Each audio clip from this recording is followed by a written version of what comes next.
He hadn't heard the word Earth spoken aloud in over 2 decades. Not in the fleet, not on the colonies, not in the back alleys of fringe stations or the blood-washed bars of Meridian Sector 9. Earth was a myth, a broken rock, a name whispered in contempt by aliens who thought the species that birthed fire and violence had long gone extinct. But then it came. A signal. One frequency. One voice. One warship. From nowhere. The first time Joran saw the vessel on the outer rim scanners, his gut twisted like it used to back in the trenches of the Proxima uprising. It wasn't just the signature. It was the silence that followed. No ID tags. No alliance codes. No transponder. Just a shape moving slow across the black, massive and quiet, like death on approach. And then it spoke, not in their tongue, not in trade code, but in something older, deeper, rough and guttural, English. UNSC Vindication requesting immediate surrender of all foreign vessels in violation of Terran sovereignty. You have 30 seconds to comply. Joran wasn't on a military ship anymore. He'd left that behind after the war, after they'd lost. The Terran resistance had splintered, scattered, most of them dead. The rest buried in mining colonies or smuggling gigs like him, hauling scrap to survive.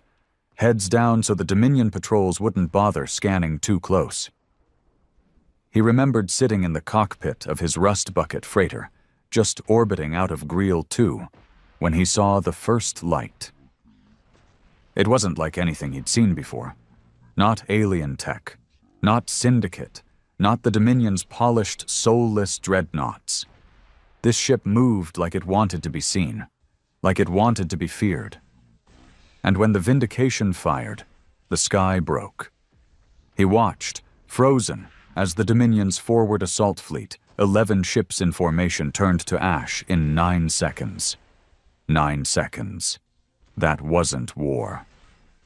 That was a god reaching down and snapping the spine of everything that thought itself invincible.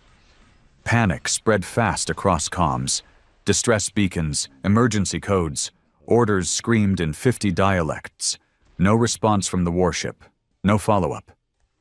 Just silence. Joran found his hands shaking as he set his vessel into a covert arc toward the debris field. He didn't know what he was doing. Suicidal instinct, maybe. But something in his blood pulled him toward that black monolith floating in the remains of the Dominion's pride. Then he saw it. The flag. Torn, but there. Painted across the hull, white and blue. A patch of stars. Earth's old military emblem, the kind they used before everything collapsed. He didn't know if he should laugh or weep. Earth had a warship. Not a rumor. Not some salvaged pirate tech.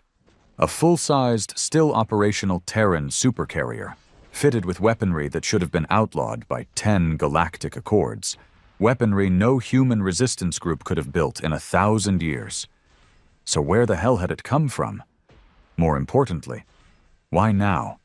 Joran's ship drifted close enough to catch the magnetic bleed-off of the Vindication's shields. That close, he could see the turrets realigning. Slowly, deliberately. The sensors on his panel flickered, then died. One by one. Lights went dark, thrusters froze. It wasn't an EMP. The Vindication had simply decided his ship was done moving. Then a comlink opened. A voice came through, deep and cracked with age. Human. Male. Calm. Unidentified Terran vessel. You are in range. State your name. Joran hesitated. His throat felt like it was closing. He hadn't said his real name over a transmission in 15 years. He leaned in, cleared his throat, and answered like a man being called back from the dead. Joran Thale, former Earth Fleet, serial 39VX021, out of Proxima. There was a pause, the kind that made your soul sweat. Then the voice replied, "Welcome home, Commander Thale." Joran stared at the console as if it had just called out to him in a dead man's voice. Commander Thale. No one had called him that in over a decade. Not since the Earth fleet collapsed and the Dominion swept through like locusts, burning colonies and erasing names. Not since he buried half his unit on Varela 4 and left the rest to rot in unmarked graves. He didn't know whether to be angry or grateful. The Vindication, for all its godlike firepower, hadn't finished with him yet. The ship rotated on its axis, a move too smooth, too deliberate, too human. As it turned, the massive hangar bay opened like a steel mouth. Dim lights flickered along the entry tunnel, beckoning. His systems remained dead. He couldn't steer, couldn't power up, couldn't retreat. Not that he wanted to. The voice spoke again. "Docking protocol initiated. Do not resist." Joran sat back, eyes narrowing. His instincts screamed. This wasn't a rescue, this was a test. No one just welcomes you home from a ghost fleet with that tone. It was too flat, too military. They knew who he was. They pulled his file before he even spoke. And yet here he was, being reeled in like a fish on a line. Metal arms extended from the Vindication's underbelly and clamped onto his ship, dragging it toward the dock. As he passed under the hull, he saw the scars along the warship's plating. Not from recent battle. These were old, charred, repaired crudely. This ship had seen hell, and it had survived. His freighter was lowered gently into a bay that could fit 4 of them side by side. The moment the arms released him, the hatch unlocked itself with a hiss. Still no power, still no control. He stood slowly. Old bones, worn boots, scarred knuckles. Same man, different war. He strapped on his sidearm, not because he thought it would help, but because it made him feel like he wasn't walking into a grave. Then he hit the ramp and stepped out. The air in the hangar was stale but breathable. The gravity adjusted a bit too late, jerking his knees. Lights flickered to life along the ceiling, revealing the gray and black steelwork that defined Earth's war tech. No frills, just function. It was like stepping into the past. Before the Dominion. Before everything fell apart. 3 figures waited for him at the far end of the bay. 2 in dark gray armored suits, faceless, rigid, still, and 1 man, older, standing tall. No helmet. His face was all angles and bitterness. Thin beard. Cold gray eyes. Joran stopped halfway, arms loose at his sides. The man approached with military precision, boots echoing like drums. "Joran Thale," the man said, voice made of gravel. "You're a hard man to find." Joran didn't answer right away. He studied the man's uniform. No nameplate, no insignia. Just the black sun stitched on the right shoulder.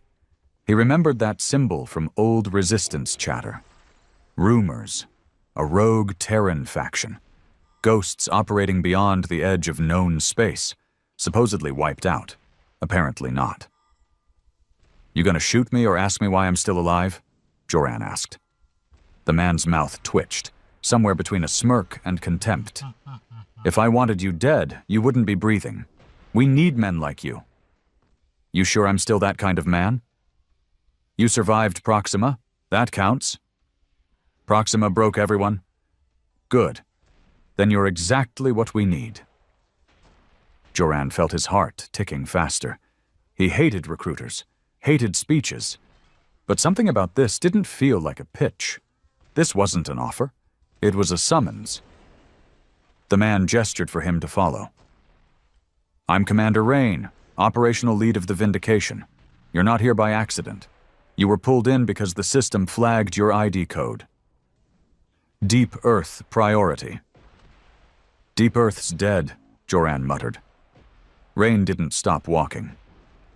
"Then explain this ship." He had a point.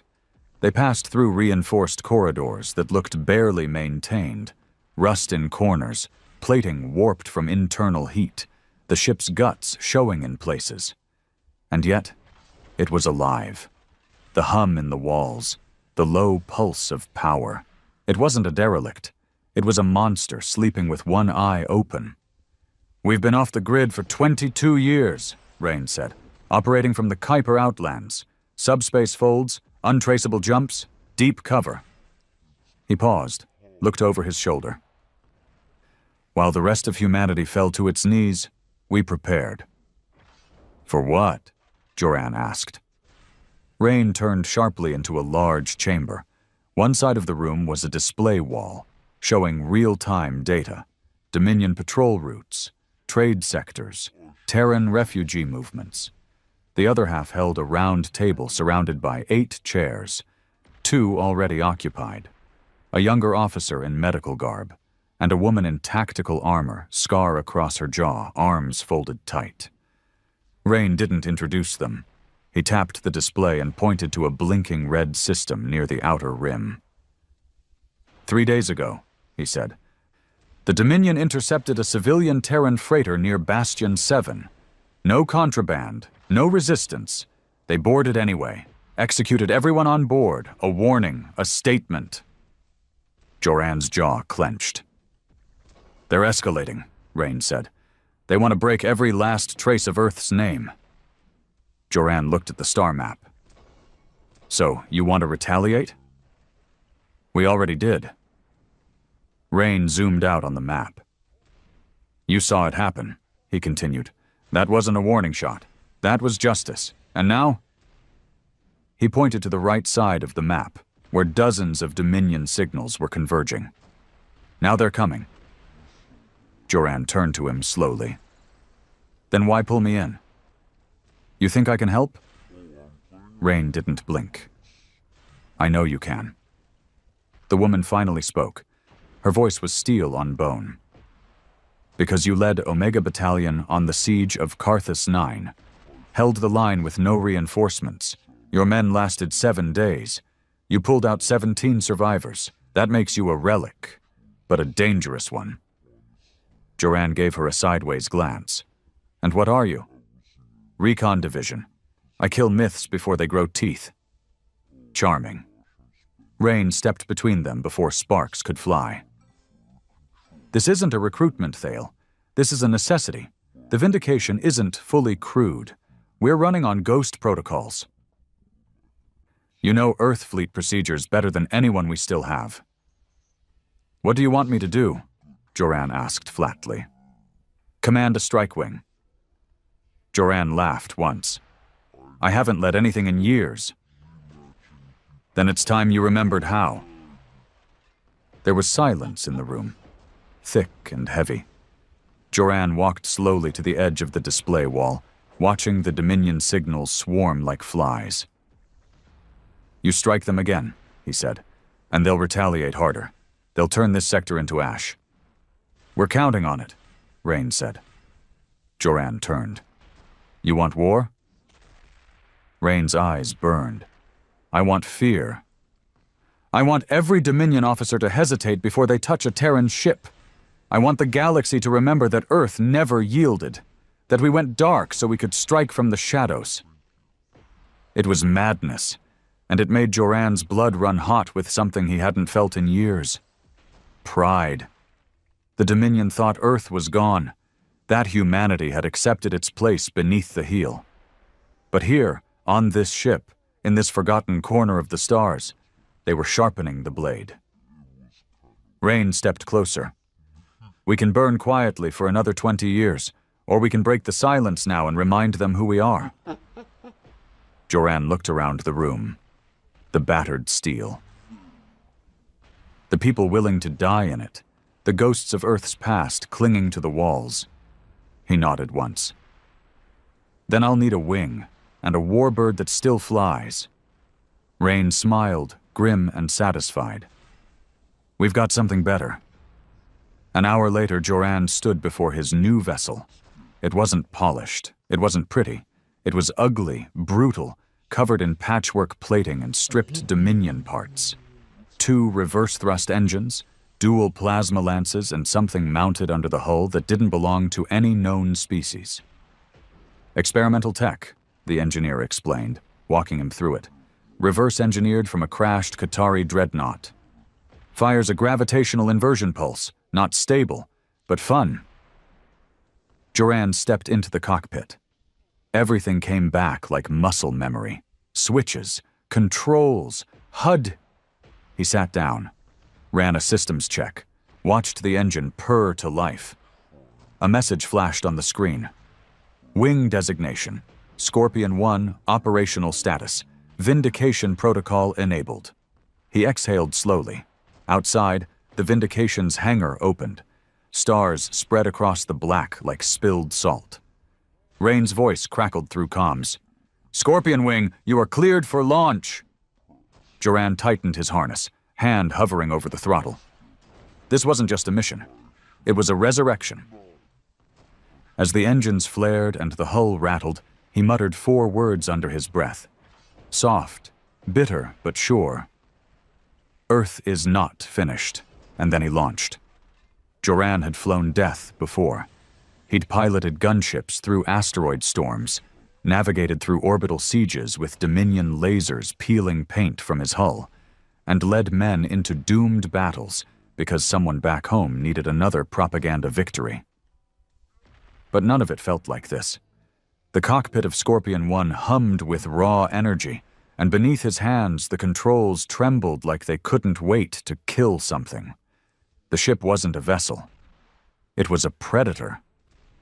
Pieced together from the bones of the Dominion and Earth's last surviving genius engineers. No bureaucracy, no restraint, just power. And Joran was its nerve system. The launch from the Vindication was like being fired from a cannon.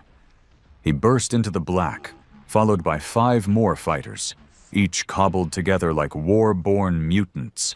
The entire wing was ugly as sin, fast as light, and built to maim. He switched to formation comms. "Scorpion Wing, sound off. Scorpion 2, locked and ready. 3's good, weapons green.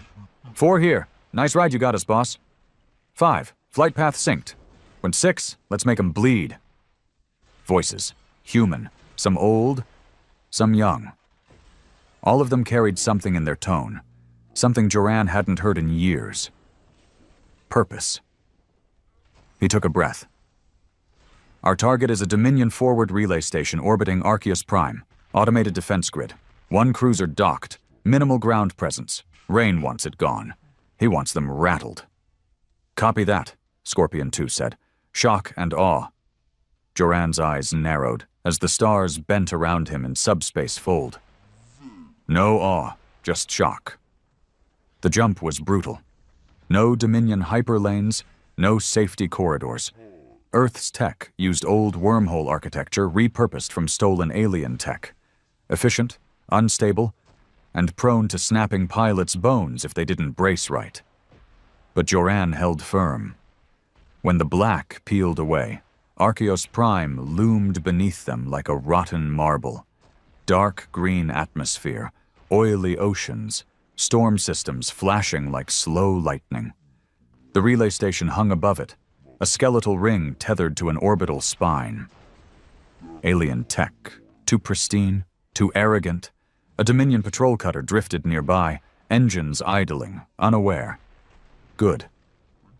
"Scorpion Wing, we hit fast and loud," Joran said. 3 minutes max. 2, you take the west flank. 3 and 4, disable the dock. 5 and 6, handle the cutter.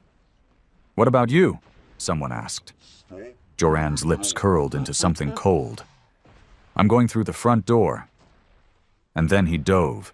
The ship screamed as he plummeted toward the station, lights flickering across his HUD as enemy sensors finally picked him up. Too late. By the time they began targeting protocols, Joran was already cutting across their radar arrays. He lined up a plasma shot and let it go. One lance of fire that tore through a command deck like it was paper. Alarms blared across the station, but the damage had been done. Chaos bloomed. "Direct hit on comms," Scorpion 2 confirmed. "They're blind." 5 and 6, status? "Cutter's dead," came the reply. Didn't even have time to spin up their shields. 3 and 4. Docks disabled. Explosive charges set for remote detonation. Joran circled back around, dodging burst fire from the relay's last functional turret. He targeted the base of the orbital spine, the power core junction. The ship gave a hungry growl as the targeting system locked. Then he fired. The explosion lit up the planet's upper atmosphere, casting long shadows across the storm clouds below. "Core's gone," Joran muttered. "Relay's falling." He watched the station begin to tilt. Chunks of debris spun into orbit. Flames licked at the structure as atmosphere vented in bursts. "Wing, regroup back to the fold point." They didn't argue. They didn't hesitate. They followed. Back on the Vindication, the hangar crew moved like soldiers, not mechanics. No celebration, no high fives. Just rearming, refueling, and quiet nods.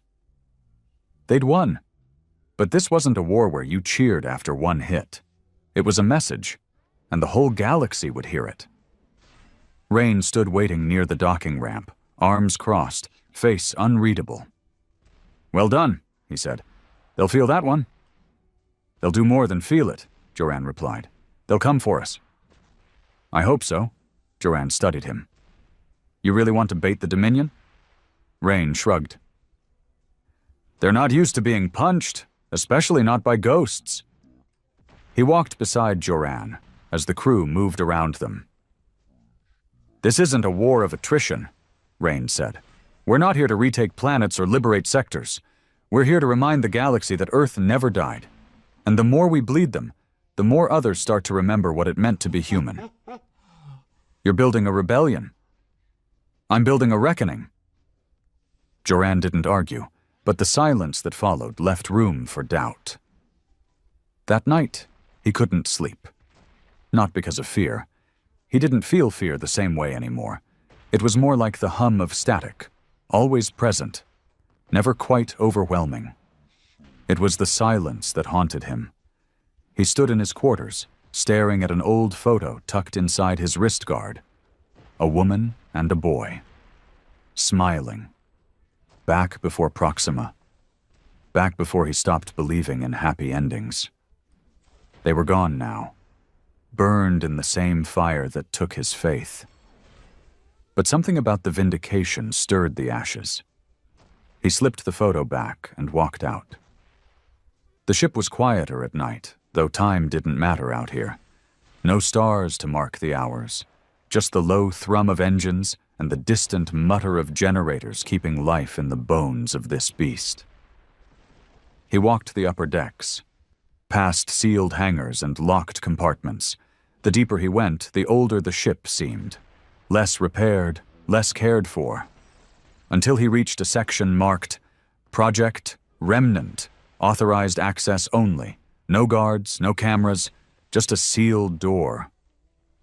He shouldn't have been able to open it. But the panel blinked green the second he touched it, and it let him in. The chamber inside was colder. Dim blue lights illuminated a wide room lined with containment units. 20 at least. Some dark, some still humming. And in the center, a stasis pod. Larger, reinforced, scarred from the inside. Joran walked closer, breath catching in his throat. A man floated inside, suspended in pale green fluid.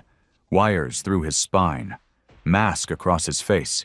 His body was massive, engineered, muscles like armor. But it wasn't the physique that held Joran in place. It was the face. He knew that face. Commander Dale, Earth's last general, declared dead after the siege of Soulgate, a man who led humanity's final stand, a martyr carved into stone on every rebel world. And yet, here he was, preserved, sleeping. Joran backed away slowly, mind spinning. Before he could speak, a voice spoke from the shadows. "Only a few know he's still alive." Rain stepped into the light, hands behind his back. "We recovered him from the ruins of Soulgate, barely alive, put him under, rebuilt what we could. The body's healing, the mind still fractured." "Why keep him hidden?" Joran asked, voice low. "Because when he wakes up, the war changes." Rain walked over to the pod, staring at it like a believer at an altar. He was more than a commander. He was a symbol, and symbols need the right moment to rise. Too early, and he's just a man. But if we wait, if we make them bleed, then wake him. Rain turned. We give the galaxy a legend again. Joran didn't like it. He didn't like secrets, or gods made of broken men. But he also couldn't deny the fire it lit inside him. Hope, twisted and weaponized. Later, as he returned to his quarters, a new alert hit the ship's internal comms. Incoming transmission intercepted. Source: Dominion High Command. Message decrypted. Target: the Vindication. Joran leaned against the wall, listening as the voice came through. Deep, cold, alien. To the vessel bearing Earth's mark, you have committed an act of war. We tolerated your ghosts, but ghosts cannot bleed, and you will. Soon. Joran smiled to himself. Try us. The Dominion didn't send a warning shot this time. They sent a fleet. It happened just before cycle shift. The Vindication's long-range sensors lit up in red, and within 2 minutes, the command deck was swarming. Rain stood at the center, arms folded, eyes locked on the incoming markers flooding the holo map. 32 vessels. Not scouts, not patrols, warships, dreadnoughts, a siege-class destroyer leading them. The message had been clear. Ghosts can't bleed. Now the Dominion meant to prove it. Joran arrived at the deck, half-dressed, flight suit zipped halfway, his boots barely buckled. He moved through the crew without a word, stepping beside Rain, his eyes scanning the data as it updated in real time. They're overcompensating, Joran said. We took out a relay station and they send this? They want to make an example, Rain muttered. They know someone's watching. He tapped the side of the console, zooming in on the formation. They're not just hunting us, they're broadcasting the hunt. Open channels. They want other systems to see them kill us. Then we don't die, Joran said. He turned toward the comms officer. Put me through to all crew stations. I want everyone listening. The officer hesitated, then nodded. Joran stepped forward, the lights of the command console painting his face in shadows. This is Joran Thiel, he began, his voice steady, low. Some of you know that name. Some don't. Doesn't matter. What matters is what's coming. The room had gone still. Dominion ships, 32 of them, heading straight for us. Full firepower, full numbers. They think this ends here. They think they'll find another dead ship with human bones floating in the airlocks. He looked around, meeting eyes. They don't know what they're walking into. Silence. Then he leaned in slightly. We are the reminder that Earth doesn't bow, that it didn't die, that it was quiet because it was waiting. Now he raised his voice, not shouting, but filled with weight. They want to make an example out of us? Fine, let them try. We make them pay for every second they spend chasing ghosts. He turned back to the holomap. Battle stations. Seal the decks. Ready the Scorpion wing. We're not surviving this. We're making history. The corridors of the Vindication transformed. Red lights pulsed. Bulkheads sealed. Armor plates slid into place over key systems. Gun batteries along the hull extended and locked into position. Engineers sprinted between bays, yelling over each other, feeding ammunition belts into forgotten turrets that hadn't been used in decades. Joran was back in the hangar, slipping into his suit, checking his gear. Scorpion 2. A woman named Kella tightened her gloves as she watched the chaos around them. You ever fought 30 ships before? She asked. Only in nightmares. Kella chuckled. Figures. They both turned as the deck shook, barely a tremor, but enough to signal the first signs of Dominion entry into the outer system. We won't outrun them, she said. No, Joran agreed, but we can break their line. He climbed into Scorpion 1. As the cockpit sealed, he tapped into the secure comms. "Rain," he said, "what's the plan?" There was a pause. Then Rain's voice came, colder than usual. "We hit them before they hit us. Surprise strike. We take out their flanks, force them to bunch together, make it harder for their heavy weapons to track fast targets." "And the Vindication?" "She holds position, fires when she sees blood." Joran wasn't sure if he liked that answer. The Scorpion Wing launched into the void like a swarm of hornets. Joran led them on a tight curve, pushing engines to maximum burn. The Dominion fleet emerged on the edge of visual range, black ships with bone-white insignias, moving in a wide crescent.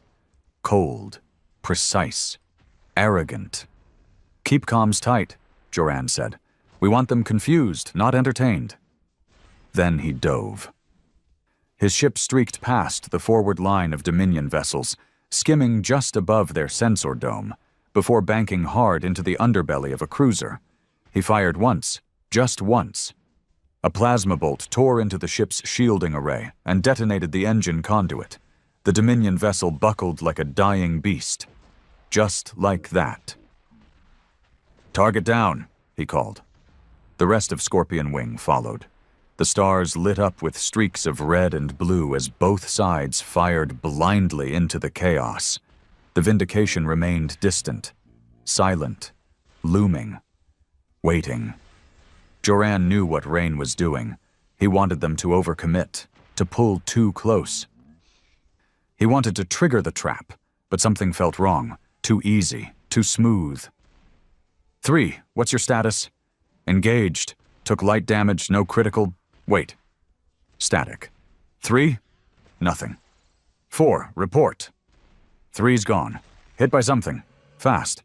Didn't even see it. Joran's eyes narrowed. He brought up the tactical scanner. No anomalies. No new ships. But something was out there. He switched channels. "Rain, we've got cloaked assets in the field. Dominion's using tech we haven't seen before." Static again. No reply.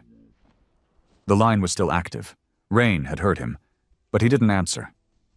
Back on the Vindication, things were unraveling. Rain stood alone at the command deck, eyes on the central monitor, watching as his fighters were picked off.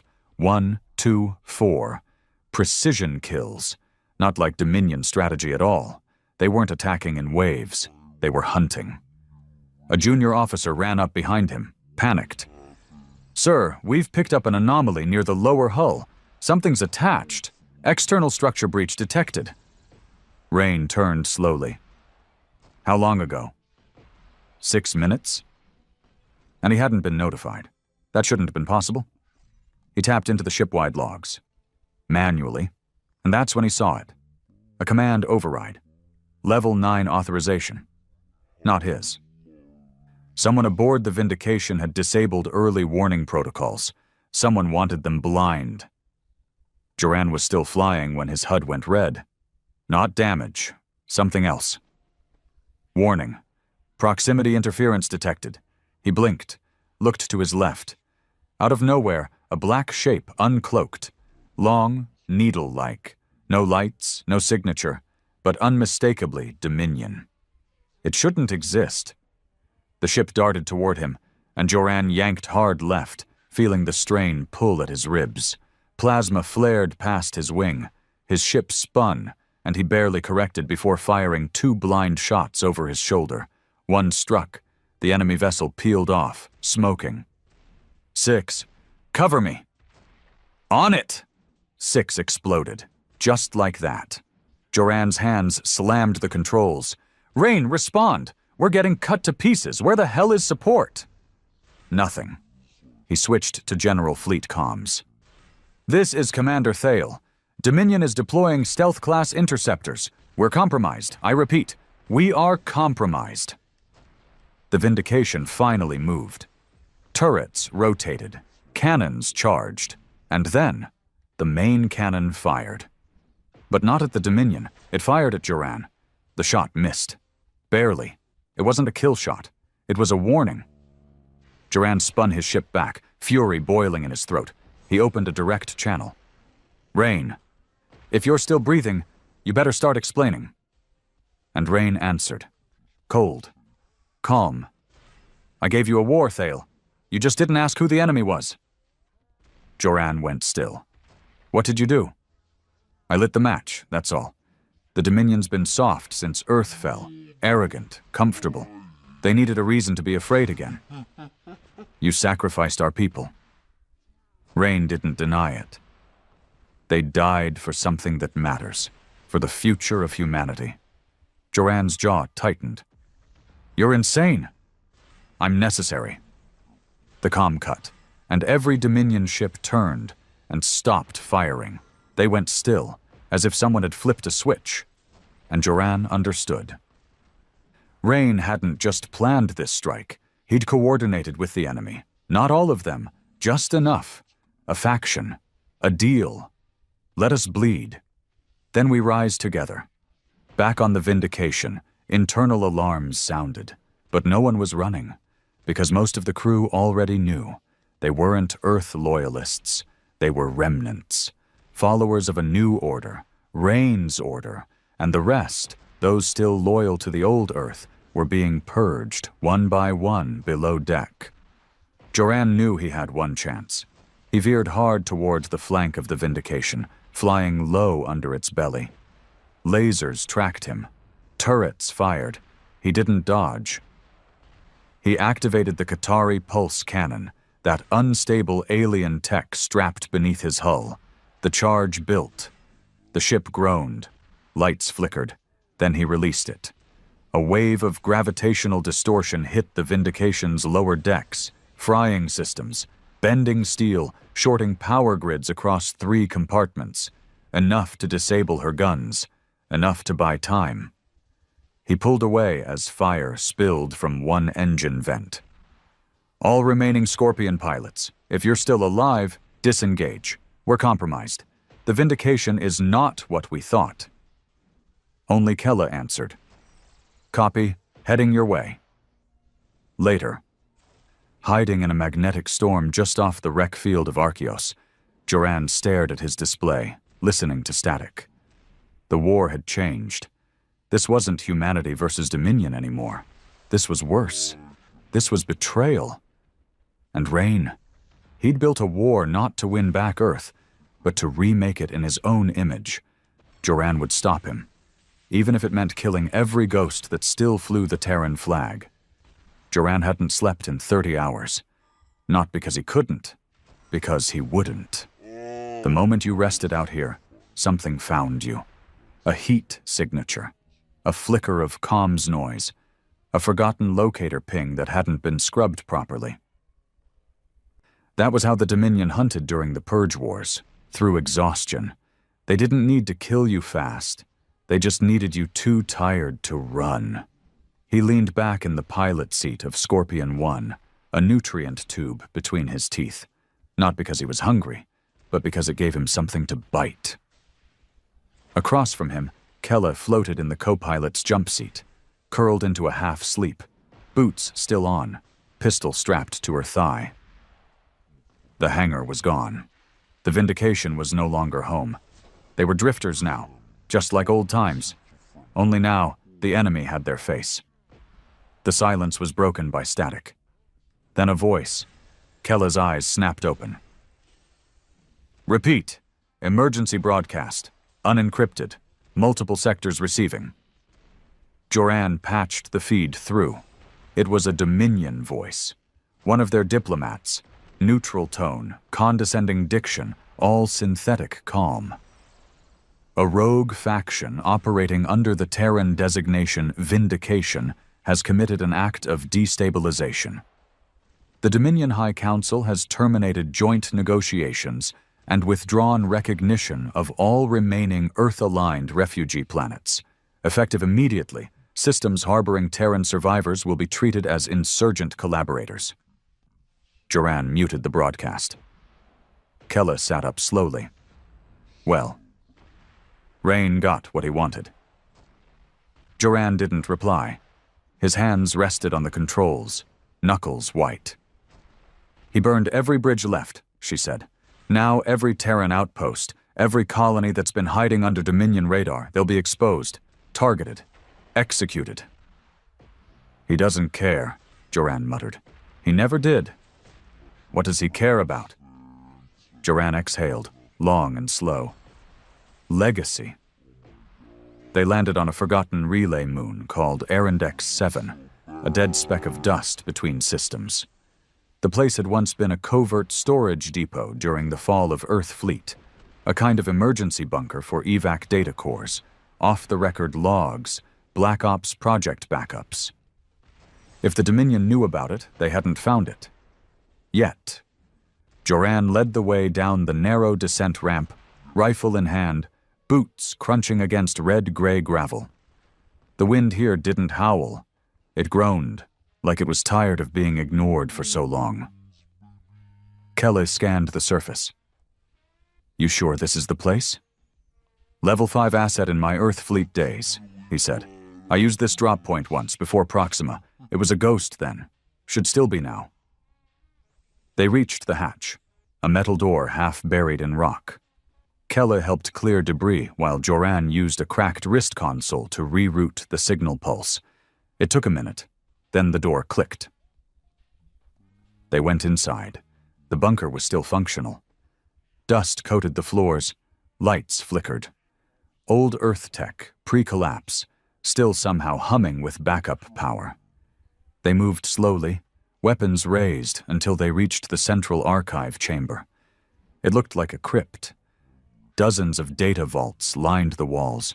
No screens, no AI, just raw crystal banks and hard-wired modules. Kella whistled low. Anything pre-Dominion isn't even readable anymore, she said. Half the galaxy runs on their OS. Joran nodded. That's why this place matters. They can't hack what they don't understand.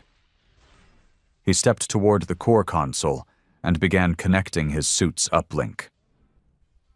I'm pulling everything tied to Project Remnant. Everything Rain buried. Kella paced the room while the transfer began. Her voice was quiet. You think this is bigger than just ambition? Joran didn't look up. I think Rain's trying to rewrite the fall of Earth. Why? He finally looked at her. Because he thinks Earth didn't fall. Kella stared. Then the data finished transferring, and the truth made her knees weak. Project Remnant wasn't just a survival plan, it was a replacement doctrine. The recovered files detailed operations that began before Earth's collapse, contingencies for failure seeded among the outer colonies, meant not to preserve the past, but to erase it.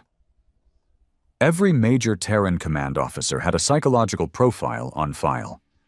Projected loyalty arcs, predictive aggression indexes. Hundreds were flagged for disposal. General Dale was one of them.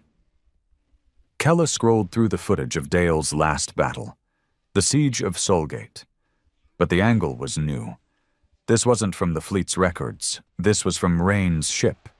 Dale had been betrayed. He didn't go down fighting. He was gunned down by one of his own. The recording cut just before the execution shot. Kella turned away, jaw locked. He wasn't saved. Joran's face was stone. No, he was taken. And now they were keeping him in stasis. A trophy. A weaponized myth waiting to be reprogrammed and reawakened. Earth's last general would rise again, but only when Rain could control the outcome. He's going to use him, Kella whispered. Dale will be the face of this new Earth, the remnant, but he'll be hollow. Joran nodded grimly, which means we stop it.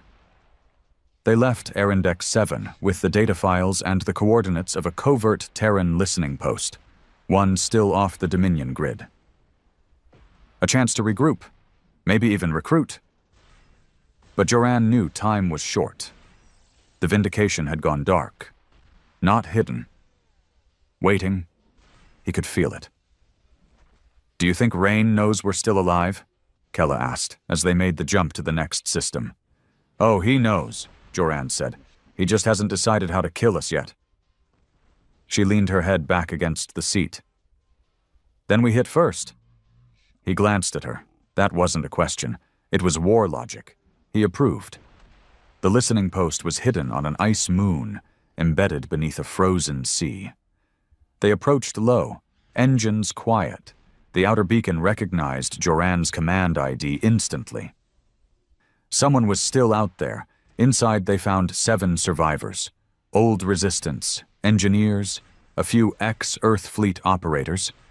No one Rain had considered useful enough to bring aboard the Vindication, which meant they still had their souls. One of them, an old tactician named Grell, welcomed Joran like he was seeing a ghost. "Didn't think anyone survived the betrayal," Grell said. "We heard the Vindication turned." "It didn't turn," Joran said. "It was always built to." Grell showed them a reconstructed Dominion data leak, a map of fleet movements around Terran refugee planets. "They're using Rain's attacks as pretext," he said. "They're wiping out everything. No hesitation. Women, kids, doesn't matter." Kella leaned against a wall, arms folded tight. "They're not trying to stop the remnant. They're helping it." Grell nodded. "They want the war, the chaos. Makes the galaxy easier to manage when humans are divided. Always has." Joran stepped closer to the holomap. "Then we cut off the head." "Rain." "No," Joran said. "Dale." Everyone looked at him. "If they wake him," Joran said, "and he speaks under their banner, it's over. Every resistance cell, every colony, they'll kneel. Not because of fear, but hope." He pointed to the blinking dot on the screen. "The Vindication isn't just a ship anymore. It's a symbol. And like any symbol..." He locked eyes with Kella. "It can be destroyed." Later that night, Joran stood on the comm deck, alone, eyes locked on a star cluster in the distance. He remembered Soulgate. Not the battle, the evacuation. He'd seen Dale once, just once. The man had been bleeding, barely able to walk. But his voice had carried across the entire hangar bay as he ordered the last transport ships out. "You don't protect Earth by dying for it," he'd said. "You protect it by making sure the people who replace you don't forget why you fought." Now Rain was twisting that memory into a weapon. Joran clenched his fists. He wouldn't let them turn Dale into a puppet. Not on his watch. The Vindication hung in orbit above a dead planet like a blade waiting to fall. No lights, no transmissions, no movement. To the Dominion or any surviving Terran sensor grid, it looked abandoned, another casualty of the chaos it helped create. But Joran knew better. He watched from the stolen shuttle as the ship grew in the viewport, blotting out stars. His hands rested on the throttle, but he wasn't flying. Kella was. She knew the entry vectors better than he did. She'd reviewed every deck schematic, memorized patrol patterns, mapped escape routes, though they both knew escape was more of a hope than a plan. "This is a death trap," she muttered as the shuttle coasted under the Vindication's belly. No open channels, no active beacon, and still, I can feel it watching us. "It is," Joran said. "Then we're not walking out of this." "No." He looked at her. "But if we don't walk in, everything we fought for dies anyway." Kella didn't argue. She brought the shuttle into the magnetic underdeck, an old emergency intake port for damaged fighters. The kind of thing only a former pilot would know how to use. The clamps engaged silently. They were in. The corridor was dark, but not empty. Joran moved first, rifle raised, motion steady. Kella followed behind, covering angles, her steps silent. They wore old Earth Fleet infiltration gear, void black, sound dampened, equipped with cloaking modules that would work for maybe 90 seconds if they got spotted. After that, it was just grit and gunfire. The hallways were cleaner than they expected. Too clean. "This doesn't feel like a ship at war," Kella whispered. "Because it's not," Joran muttered. It's a shrine. They passed sealed doors marked with symbols, remnant logos, Earth's old flag stylized and stripped of its history. Even the floor plating looked different, sleek, ordered, surgical. Rain wasn't running a rebellion. He was building a kingdom, and Dale was going to be his god. They reached the containment wing where the stasis chamber was housed. No alarms, no guards. That was the worst part. They want us here, Kella said, scanning the shadows. This whole thing is bait. I know, Joran said, but that pod still needs opening. The chamber doors hissed open. The room beyond was cold, sterile, blue-lit. And there he was. General Dale, still inside the pod, still suspended. The chamber was filled with monitoring gear now, neural link interfaces, genetic modifiers, atmospheric relays. They're rewiring him, Kella said softly. Psych conditioning while he sleeps, erasing everything. Joran stepped closer. The pod's control panel flickered at his presence, recognizing his old command code. Override in progress, he said. I'm pulling him out. Kella nodded, rifle pointed at the door. Do it fast. The fluid drained first, hissing into side vents. Dale's body dropped slowly onto the internal platform. Tubes detached one by one. His body twitched. Once, then again. Then his eyes opened. Faded blue, not shocked, not panicked, just tired.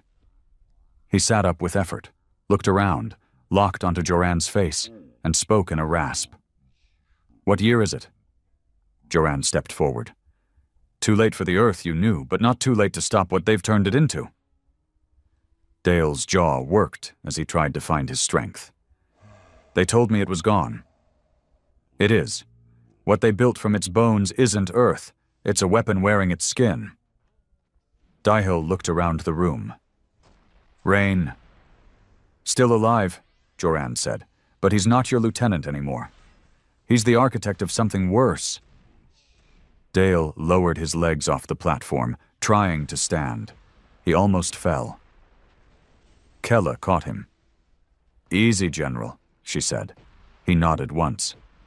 Where's my sidearm? Joran gave a grim smile and handed him his old service pistol, recovered from a dead archive vault years ago. Somehow it had made its way back to him. Then let's finish this, Dale said. The trek to the command bridge wasn't quiet anymore. The moment the pod drained, the Vindication knew. Doors hissed open around them. Footsteps echoed in the distance. Remnant guards in polished armor, once Earthborn, now loyal to something else, began to close in. But they didn't rush. They followed, escorting them like pilgrims to a sermon. Joran knew what was waiting on the bridge, and who. The bridge doors were already open. Rain stood alone in the center, back turned, watching a holographic projection of the galaxy. Dominion sectors, Earth remnants, all flickering like stars. He didn't flinch as they entered. I thought you'd come sooner, he said. Joran raised his rifle. Shut it down. Rain finally turned. Which part? He asked. The fleet? The remnant network? The plan to make humanity more than the crying. Broken thing it was? Dale's awake, Joran growled. Your weapon is offline. Rain smiled softly. He's not a weapon. He's a mirror. You think the man standing beside you is going to stop this? He gestured at Dale. He laid the foundation for everything I did. His orders, his strategy, his old-world loyalty to a system that couldn't win. You just never read the fine print. Dale stepped forward. His voice was rough but clear. I never ordered you to betray the people we swore to protect. You ordered me to ensure Earth survived, Rain snapped. You just didn't understand what survival required. He walked toward them, hands behind his back. You think we could have rebuilt Earth from pity? From treaties? We needed fear. We needed blood. And now the galaxy listens when we speak. Joran raised his weapon. I'll give them something else to listen to. But Dale stepped between them. He faced Rain, eye to eye. Stand down, son.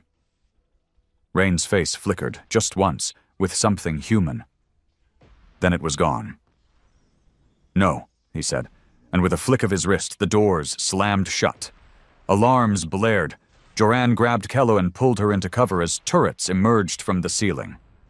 Dale dove left, rolling behind a console, coughing blood. Gunfire ripped across the bridge. Rain ran, not like a coward, like a man with a destination. Joran followed, dodging fire, Kella behind him. Go, she yelled.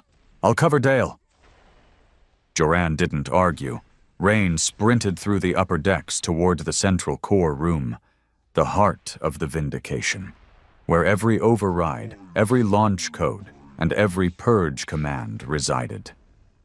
Joran caught up just as the doors slammed again. This time, he forced them with a breach charge. Inside, Rain stood at the central command pillar, hands dancing across the controls. You can't stop it now, he said. I've already sent the activation signal across 50 systems. The remnant will rise in full force. The Dominion won't know who to shoot anymore. Joran stepped forward, rifle raised. You'll burn every colony, every refugee outpost. You'll wipe out the last real pieces of Earth. They were already gone, Rain shouted, spinning. You're clinging to corpses, Thale. I gave us purpose. I gave us a future. Joran's finger curled around the trigger, but Rain didn't reach for a weapon. He just smiled. You want to kill me? Do it. But it won't change what's been set in motion. Behind him, the system console flickered, displaying the remnant fleet routes. He was right. They were already moving. Then, another voice filled the room. Not Joran's, not Rain's. Dale's, broadcasted through the ship's comms. This is General Dale, former command of Earth Fleet, current enemy of the Remnant. Any soldier loyal to me, to what we were before the blood and the lies, stand down. Joran glanced at the console. Dale had rerouted the comm override. All Remnant vessels, Dale continued. If you recognize my voice, know this. The man leading you is a traitor. He killed Earth a second time. Don't let him kill what's left of your soul. The lights dimmed. On screen, Remnant ship icons began to vanish, one by one. They weren't being destroyed. They were disengaging, defecting. Joran smiled. Looks like some of us still remember what Earth was. Rain backed toward the core. You won't win, he said. You'll rebuild the same system that failed us. No, Joran said, lowering his rifle. We'll rebuild one that doesn't forget. And then Dial walked into the room, bloodied, limping, but upright. He raised his pistol, and he ended it. One shot. Clean. Rain collapsed. No words. Just silence. An hour later, the Vindication was under new command. Dale didn't take the title of Admiral. He didn't want thrones or parades. He just wanted truth restored. The Remnant was splintered now, fractured across systems, half of them defecting, the rest in hiding. The Dominion, suddenly outnumbered and confused, pulled back into neutral sectors. Joran stood on the bridge, watching as the stars shifted. Kella joined him. You think this lasts? She asked. No, he said, but that's not the point. She nodded, then added, Earth didn't come back. No, he agreed, but maybe it woke up. The galaxy didn't celebrate.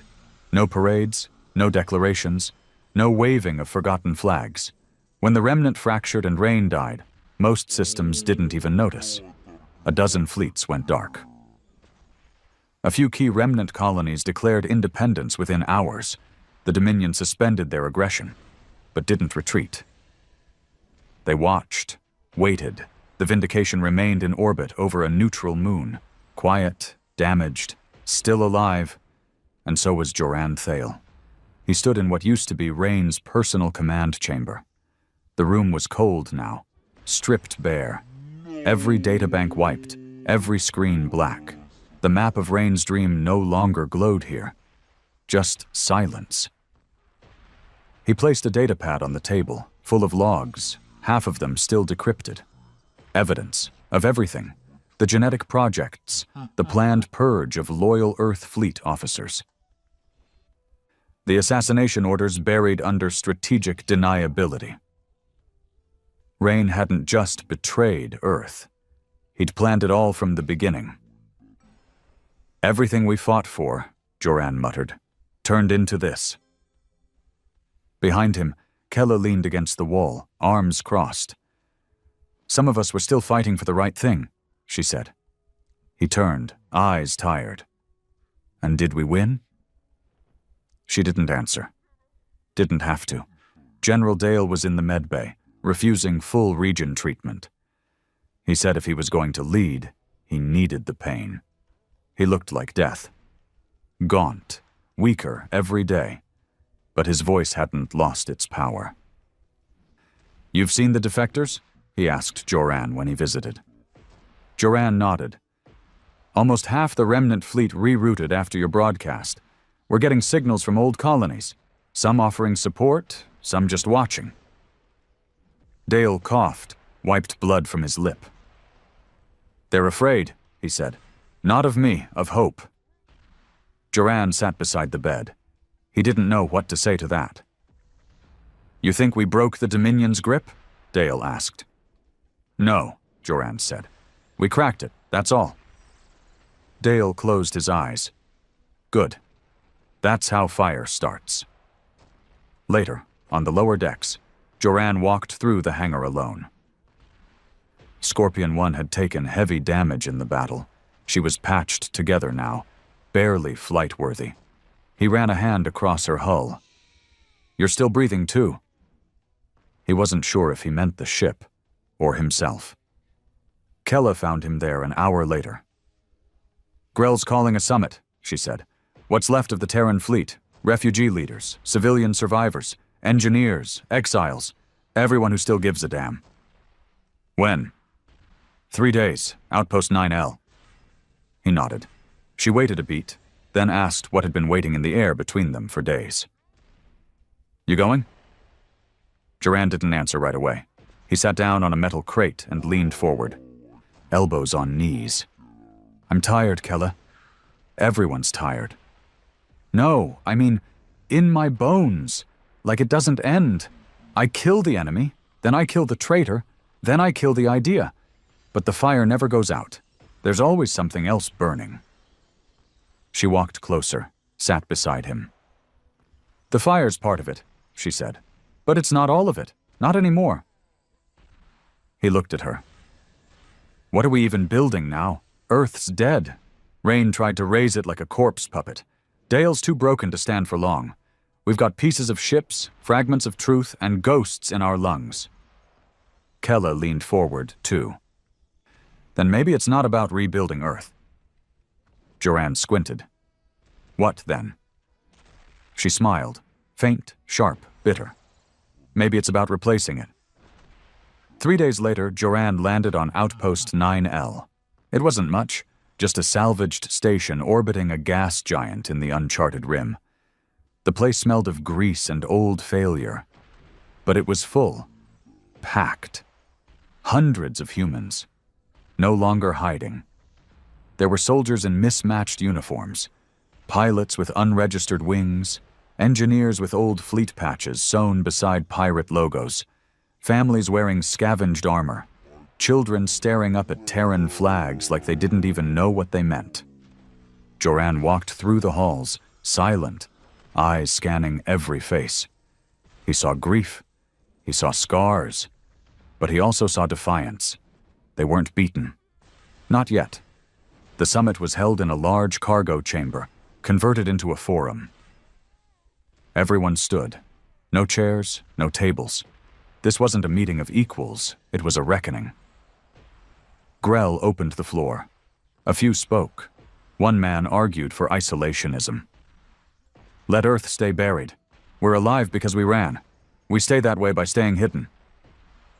Another woman, a fleet officer with burns across her face, spoke louder. "We owe it to the dead. Rain doesn't get the last word. If we walk away now, we prove him right, that we were never worth saving." Then someone asked the question that burned in everyone's throat. "What do we call ourselves now?" No one answered. They all looked to Dale, but he wasn't there. Joran stepped forward instead. Silence fell like gravity. He didn't speak from a podium. He didn't raise his voice. He just said the truth. "Earth isn't a place anymore," he said. "It's not a planet. It's not even a memory, it's a word." He looked around. A word that still makes people afraid. They listened. But it should also make them accountable for what they did to us, for what we became to survive. Earth was shattered, burned, betrayed. We all carry the ashes. He paused. And maybe that's the point. We don't rebuild Earth. He looked at Kella in the crowd. We rise from it. When the summit ended, there was no formal vote, no declaration, just a collective understanding. They weren't Earth anymore. They were the Ashen, born from loss, driven by memory, forged by betrayal.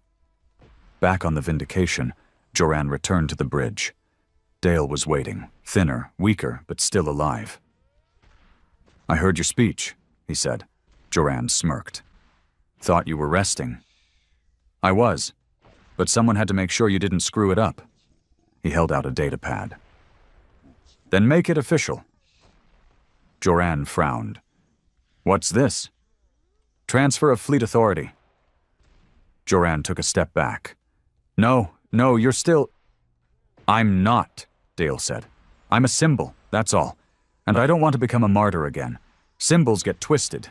You, though." He looked up. "You're real. You bleed. And you never once asked for this.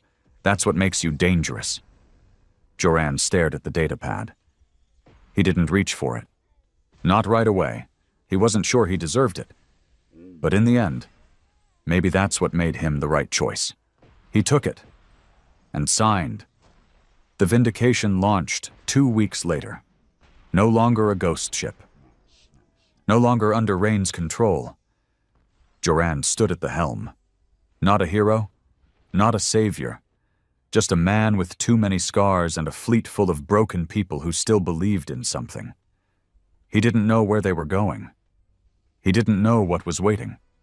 But he knew one thing. They weren't running anymore. In the far reaches of Dominion space, a message arrived. Encrypted. Old Earth code. It read, "The Ashen are awake, and they remember." The Dominion didn't send warnings this time. They didn't broadcast ultimatums or parade fleets in the open. They sent a detonator. It came hidden inside a trade pod, masked with civilian tags. Docked at a neutral station before any of their scouts could verify. Then it exploded. Outpost Theta 12, gone. Over 7,000 lives, incinerated in one breath. No survivors, no records. The message was simple. You wanted war. This is war. Joran stood in the Vindication's war room, face unreadable, the holographic wreckage spinning in slow motion before him. Kella, arms folded, watched it burn with the same stillness. "They've started the purge," she said, "but not just of Ashen. They're targeting anyone who sheltered us." Joran nodded slowly. "That's the play. Make us poison, infectious, easier to kill by isolation." She turned to him. "What do we do?" He stared at the red blink on the star map. Dominion Fleet Alpha V, mobilizing near the edge of the rim. "We stop running." The Ashen fleet was smaller than it had ever been.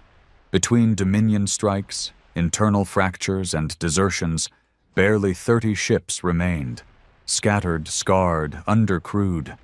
But each one burned with purpose. They gathered at Virella's grave, an ancient debris field from the First Earth-Dominion War. Thousands of wrecks drifted there like steel ghosts. Joran had fought his first space battle in that field. He remembered every scream, every fire, every friend lost. Now it would be their shield. And maybe their tomb. The council met aboard the Vindication. Dial, thinner by the day, listened silently from a med chair in the corner. Joran stood before them. "There's no retreat anymore," he said. "The Dominion has decided our existence is a threat, not just the Ashen. Any Terran descendant who remembers Earth as anything more than a whisper." Kella nodded. "Then we remind them Earth still has teeth." One of the captains, Marek, slammed his hand on the table. "We're 30 ships against 100. We'll be vaporized before we even break formation." Joran looked at him. "Then we make them bleed so hard they forget what winning tastes like." The battle began 12 hours later. Dominion Fleet Alpha V emerged from subspace like a tidal wave. Curved formation, perfect spacing, optimized kill angles. They expected a straight fight. They got hell. Joran deployed the Ashen ships into the debris field, threading their movements between wreckage and mines. The Dominion struggled to track them, forced to fire blindly. The first 15 minutes cost them 6 cruisers. Then came the push. The Dominion's dreadnoughts powered forward, blasting a path through the field. One Ashen frigate was caught in the blast, the Trillium, and disintegrated with all hands. Joran felt it in his chest. Like a heartbeat, went silent. He pushed forward in Scorpion 1, leading a 4-wing squad through the wreckage, launching micro-EMPs into the exposed reactor cores of fallen ships. Each detonation became a chain reaction, swallowing enemy ships in explosions that looked like stars dying. Kella's voice cut in. 3 more down, but they're pressing harder. They're adapting." "Let 'em," Joran growled. "Make them bleed for every inch." Then came the betrayal. A transmission burst open on the fleet-wide channel. Not Dominion. Ashen. "This is Captain Merrick of the Resolute. Commander Thale has led us into a slaughter. The Ashen cannot survive this war. I have opened terms with the Dominion. Stand down and live." Kella snarled over comms. "Coward!" Joran's stomach sank. Then came worse. The Resolute turned its guns and fired on an Ashen vessel. The Silent Path. Destroyed. Their own. He'd done everything to avoid this. Every order, every mission, every firefight. Built on loyalty, trust. Fragile, but sacred. Now it cracked. Joran didn't hesitate. He ordered a breach assault on the Resolute. Personally. He boarded with Kella and a squad of 8. The corridors were chaos. Ashen loyalists held the engine room. Marek's loyalists had the bridge. Bodies stacked in the halls, smoke choking the lights. Joran moved like death itself, clearing each corner, shouting orders, taking wounds. When he reached the bridge, Marek was waiting with a pistol. "You led us to die," he screamed. "You're just another Rain with a better speech." Joran didn't give a speech. He put a bullet through Marek's chest. Quick, brutal, no negotiation. Back on the Vindication, Joran returned bloodied and silent. He walked past Dial without a word. The old general nodded. "You did what you had to." Joran didn't answer. He went to the bridge, looked out the viewport. The debris field was on fire. Dominion ships pulled back, half gone, half crippled, and the Ashen? Only 12 ships still floated. Of those, maybe 5 could still fight. He'd won. But he didn't feel like it. That night, Joran sat alone in the observation chamber. No crew, no sound, just the stars. Kella found him an hour later, sat beside him. "You saved us," she said. "I ruined us," he replied. She didn't argue. "Victory always costs something," she said. He shook his head. "I didn't want to be this. The hero, the martyr, the myth. I just wanted to survive. You did more than that." "Did I?" She reached into her pocket, handed him a data chip. "What's this?" "Transmission logs," she said. "From the neutral systems, after the battle." He loaded them. One by one, small worlds, forgotten colonies, even exiled Terran sectors were sending messages. We saw what the Ashen did. You're not alone. We're ready. He looked at her. They're rising. She nodded. Not because of who we were, because of who we are now. The final message came from the outermost rim, a system long thought abandoned. The screen flickered with static, then a grainy image came into focus. A woman. Older, strong. Behind her, hundreds of ships. Terran markings. This is Commander Rin of the 2nd Earth Fleet. We've been hiding, watching, waiting. You lit the fire. Now we follow. Joran stared. He hadn't expected this. He hadn't asked for it. But it had come anyway. Legacy. Not Rain's, not Dale's. His. Joran stood one last time at the bridge of the Vindication. Dale had passed 2 days ago, quietly, in his sleep. No ceremony, no speeches, just a folded uniform and a gun by his side. The old world was gone, but a new one was beginning. Kella approached. Where to? Joran looked ahead. The stars were infinite. But the past was behind them. Forward, he said. And what do we tell the galaxy? She asked. He smiled. Rough, broken, whole. That Earth is not a place. It's a warning. And with that, the Ashen Fleet, what remained of it, turned toward the stars. Not to reclaim a world, but to remind the galaxy what it meant to lose one.